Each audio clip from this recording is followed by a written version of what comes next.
when I've gone from being very excited, and like, yes, I'm doing it, and then you get in there and you'll go, right, you're literally going to fall out and get caught up in a 100-mile-an-hour wind and go that way, and you're going, oh my God, this is going to be scary. And I'm looking forward to it in the weirdest way possible. I'm a bit of an adrenaline junkie. But it's that moment where you've got to sit on the edge of the plane and he's just going to tip you out. That, I think, for me is going to be the pinnacle of fear for me. I think once I'm going, it'll be all right. It's just going to be that tip, I think, is going to send me off the edge. I was going to say, if it was me, I think they'd have to push me out. What about you? How confident do you feel that you'll be able to jump as opposed to being pushed? I think what's handy, when I've done the bungee, they literally count to 3 and then you have to go on your own. If you don't go on 3, you're kind of freezing. Whereas for skydive, you are going to be dangling out the plane and your instructor's behind you and he's just going to tip. So he won't give me a countdown, he'll just go, I think is what I'm going to need. Because if he counts down and goes, you ready? You're going to go, no, I'm not. Whereas at least he'll just go and I'm there then. So it'll be, it'll be doing that. Now, I mean, we all think we're exceptionally brave and we're really grateful to you for raising awareness of suicide. But can you just talk us through your story about, a little, what's motivated you to do the skydive today? What's motivated me? I've always wanted to do one because I'm a bit of a adrenaline junkie. I've done bungees, I've done a big roller coaster, anything like that. And it just seemed I needed to channel my grief, as it were, into doing something productive. Kind of my family and yourselves know what it's like to lose someone to suicide, and you can't kind of process, you can't imagine it unless you've been in someone's shoes. And I couldn't wish it upon my worst enemy to feel like that person or the family. I couldn't imagine it. So raising awareness and raising money to go towards something so important, people thinking, it's not us taboo. If we talk, someone will listen and we can solve it. Suicide doesn't have to be the answer. And it was, I don't want anybody to feel like my dad did or any of the family did. We need to help save one person. That it's completely worth it. Absolutely, completely worth it. So it was your dad that took his life. How long ago was that? What were the circumstances surrounding it? It was 2 years ago on the 29th of July, so we've literally just passed the 2-year mark. I had my wedding 2 weeks prior to that, which we got married, got back to work for 2 days, and then we found out. And we knew he was feeling down and kind of there was something there, but we found he put a very good mask on and not really gone through it too much. Again, it's that taboo, I shouldn't be feeling like this, I need to talk to someone.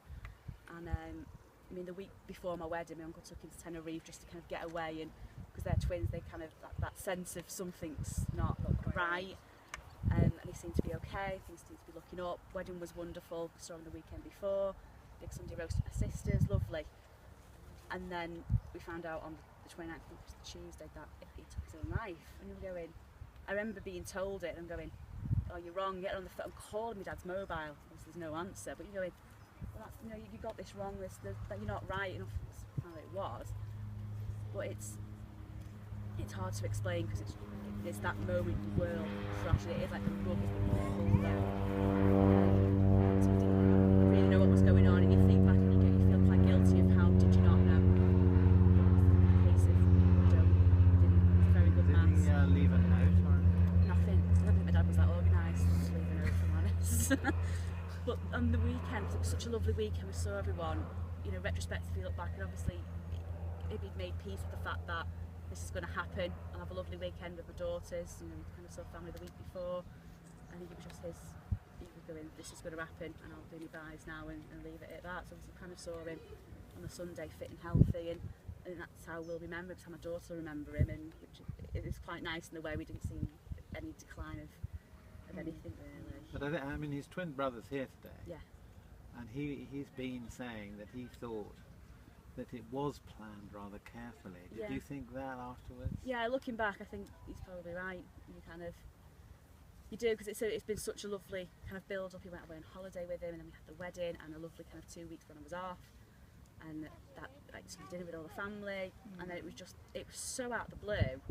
That's why we think it was planned. It was going to be a nice couple of weeks before where he was going to enjoy what he had around him. And of course you have no sense because he's appearing perfectly he'd obviously come normal, to terms with this is what's going to happen, and no warning at all, and that's very often the case. Okay, so tell us a little bit about why you wanted to jump to raise funds for SOS and Kaleidoscope Group. I wanted to do it for a long time, and I've always put it off thinking I'll do it, and then when I found a kind of SOS online, I was kind of having a bit of a look around for stuff, because you find lots of guides on how to deal with grief, but you don't see the side of how to deal with grief about suicide, because it's that elephant in the room, no one wants to talk about it. When I found this, thought that's exactly what it is. You know, someone who's lost someone to suicide and knows what they're going through. So that's why I contacted you, and then it kind of sprung on. I wanted to fundraise for you, I wanted to do something to raise awareness, to do something, I said, to channel my grief into something productive. I couldn't just sit there and go, oh, I suicide, oh dear, and I'm thinking, no, I can speak about this, and I'm surprised how many, don't get me wrong, it's not the opening conversation, but people talking, going, oh yeah, well, this happened.